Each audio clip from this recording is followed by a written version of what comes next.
হ্যাঁ, ফলারিনী কালী পূজা প্রতি বছরই মায়ের এখানে ভক্ত সমাগমটা অনেক বেশি হয়।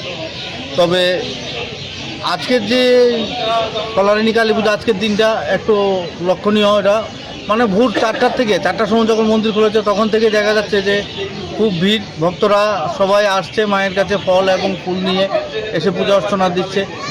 এখন অবধি কন্টিনিউ সব এই পূজা অর্চনা চলছে। সবাই ফুল, ফলারিনী কালী পুজো উপলক্ষে ফুল এবং ফল নিয়ে এসে মায়ের কাছে ওদের মনস্কামনা পূরণের জন্য পূজা অর্চনা করছে। ভক্তরা ভক্তর মঙ্গল কামনা, মনস্কামনা যাই হোক, যে যার মনের বাসনা নিয়ে পূজা অর্চনা করছে।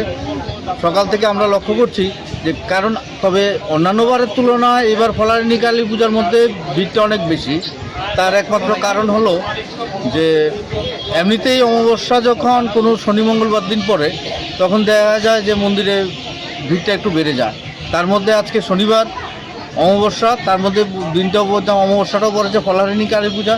তাই আমরা সকাল থেকে দেখতে পাচ্ছি যে মন্দির চত্বরে খুব ভিড়াভিড়ি, পূজা অর্চনা করছে, ভক্তরা আসছে যাচ্ছে, বাস ভালোই চলবে সারা।